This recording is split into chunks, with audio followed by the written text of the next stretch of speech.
Hi, my name is Neil Triffet. I'm a writer and a director. Hi, I'm Jordan Hare. I'm an actor. I'm Benson Anthony. I am an actor. And we are here in Berlin representing our film EMO the Musical.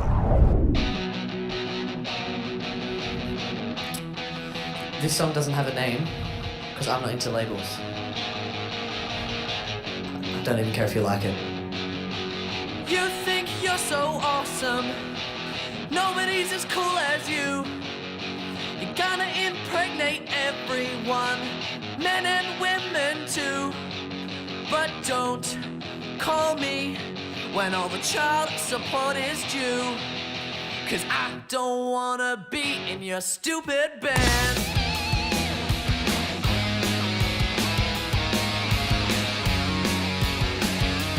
No, I don't want to be in your stupid band.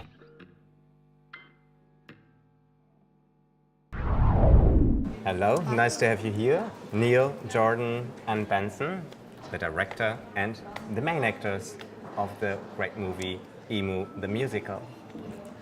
So, Neil, what drew you to the subject, or not to the subject, but more to the genre of a musical?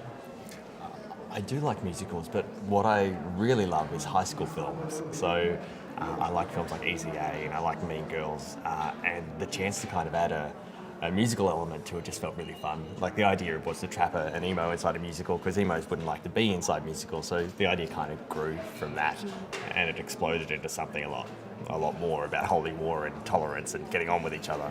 But that's how the idea started. Yeah, I had the idea that music is like basic to identification for especially adolescents, isn't it? Yeah, like music is really important to young people. Also, like these two different groups express themselves through their music. So the Christians perform like folk songs. So for them, yeah, their religious songs about Jesus are really important. But for the emo songs, being able to express their anger and their sadness was really important as well. So it did make kind of perfect sense to throw that into a musical. Yeah. So, Bradley and Isaac, the band leaders, who are pretty much like rivals, are pretty despotic, aren't they? So Yes. What was on your mind when you wrote the script? I think we all know people like that. People who are the leaders of groups. The people who are the leaders of groups are generally the least interesting person in the group. I think I would say that that's a safe thing to say.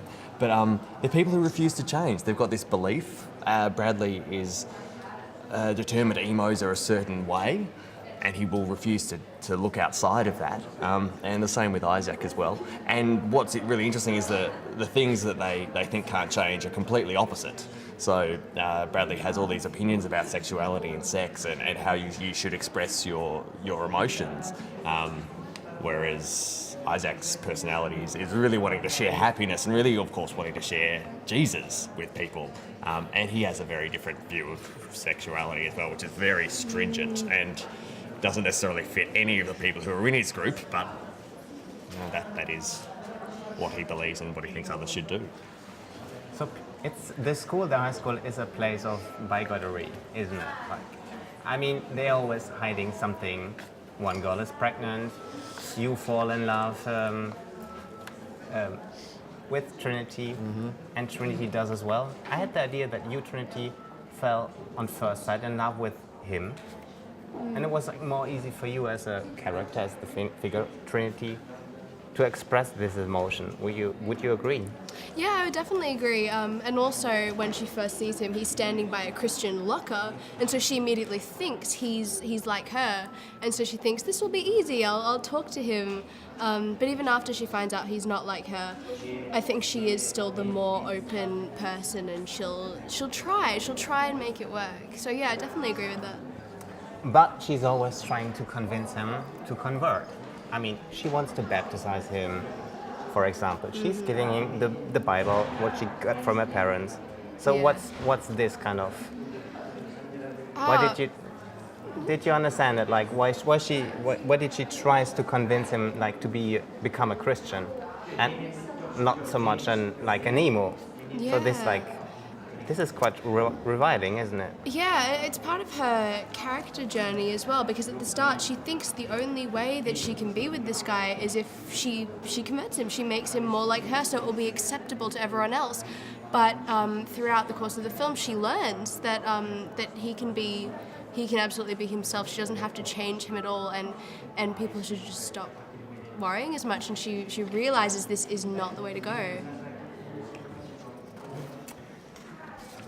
I did wonder, how long did you rehearse with your actors? I mean, it has been a pretty intense film, I think, a musical especially. I know the answer should be that we spent months and months in rehearsal, but unfortunately we didn't have a long time with these guys. These guys are on TV shows.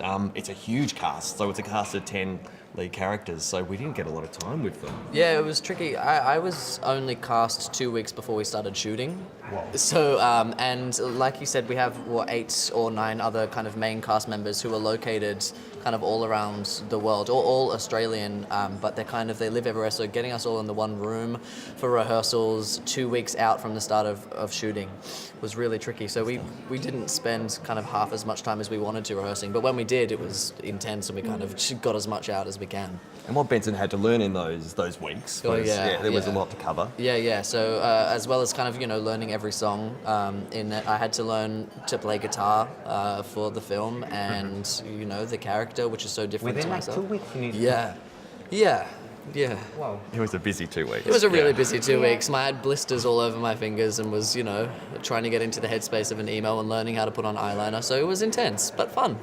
Yeah.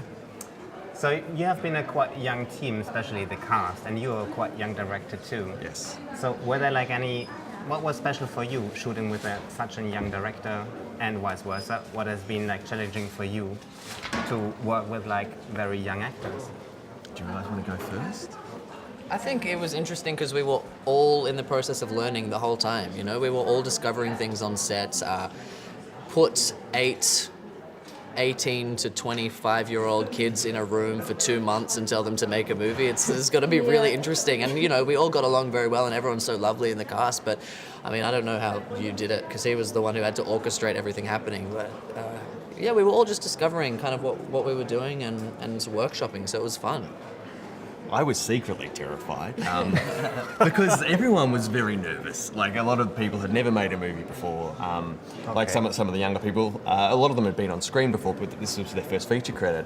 So, and I was terrified as well. So we was just constantly making everybody forget that we weren't making a movie, trying to act like it was all fun, when secretly on the inside I was dying. It was a lot of work just keeping the face up, I think. But also, there's something magical about working with young people because everyone gets older. These guys are at a certain age that they will never be again. We had the same thing with the short, where people move on and they get older, and it's something just really... It's a film about growing up, so it's wonderful to kind of do it. It was really important that we did it with kids, that young people who are growing up and won't ever be this age again. For me, that's always really special. So you have been with EMO, like a short movie already at Berlinale Film Festival. Yes. So what did you make to extend and to make like a long feature movie? A lot of the things about the short and feature are really similar. So there's a plot structure that is pretty similar, but we've inserted, there's a rock concert. There's some kind of tropes that you'll see in high school movies that we have kind of stolen and done our own slightly twisted thing with.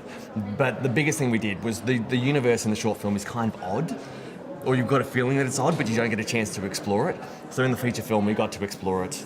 Characters who didn't have a line in a short film were suddenly fully fledged characters with songs. So whereas it's 2 characters who get a journey in a short film, there are about somewhere between 8 and 10, I've no idea, about 8 or 10 characters who all have this amazing, fun journey.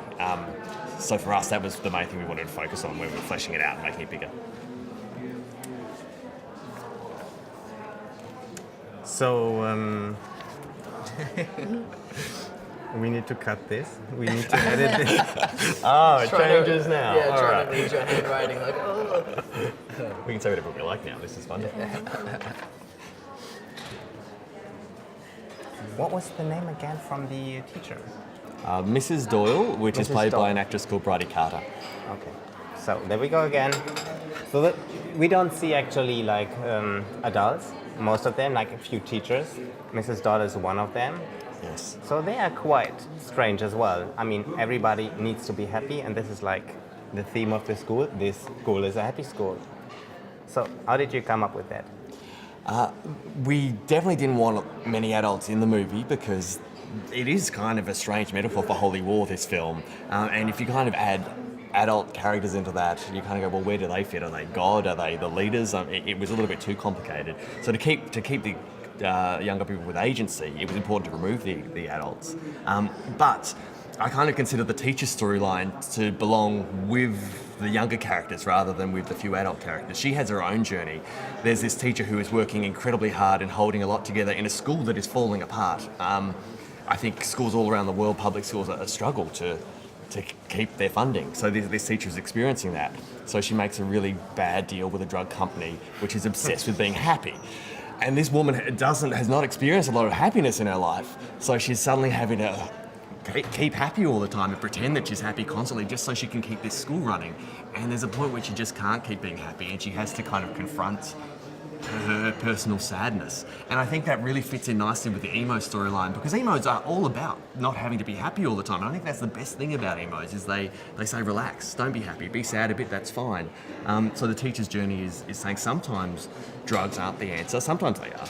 But, I mean like medication drugs, we're not talking heroin. No. Sometimes drugs are an appropriate answer, but sometimes it's okay to feel bad and sometimes your life might not be very good and you should, if not embrace it, accept that and make that part of who you are and what your life is. And also that theme is so relevant, like I don't want to speak because you're the writer and, you know, but when I was reading it, you know, that having to be happy all the time is really, it resonates with younger people at the moment, especially just with the whole social media thing. I mean, like every single post on social media is, I'm happy, I'm with friends, I'm doing this, I'm doing that. And you never ever, or in the social media sphere, there's no mention of sadness. So when people feel sad, they feel alone and, you know, indifferent to everyone else and secluded. So it's a real issue. You know, I have a young sister and she's going through that at the moment as well. It's like no one ever talks about bad things or sad things, and talking about a sad thing isn't bad. You know, acknowledging it is really important. So that was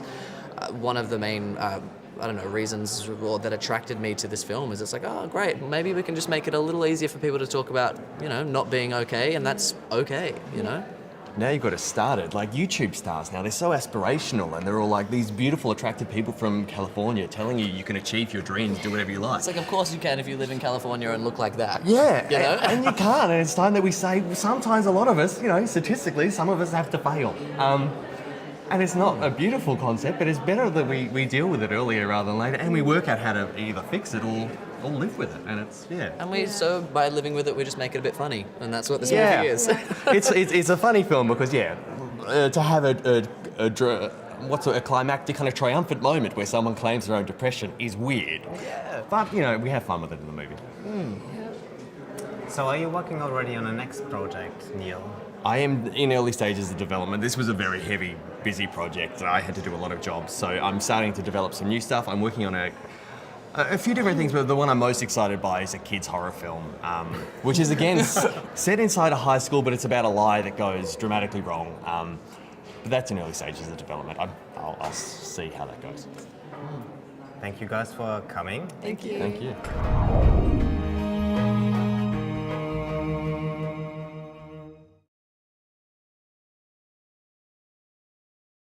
Identification for especially adolescents, isn't it? Yeah, like music is really important to young people. Also, like these two different groups express themselves through their music. So the Christians perform like folk songs. So for them, their religious songs about Jesus are really important. But for the emo songs, being able to express their anger and their sadness was really important as well. So it did make kind of perfect sense to throw that into a musical.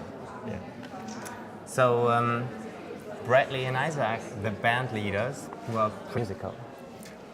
I do like musicals, but what I really love is high school films. So I like films like Easy A and I like Mean Girls, and the chance to kind of add a musical element to it just felt really fun. Like the idea was to trap an emo inside a musical, because emos wouldn't like to be inside musicals, so the idea kind of grew from that, and it exploded into something a lot more about holy war and tolerance and getting on with each other.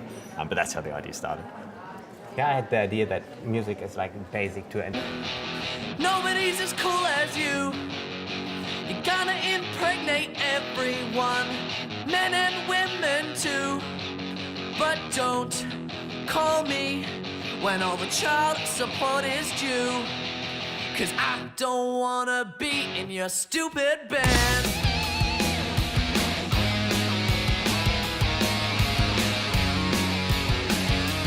No, I don't want to be in your stupid band.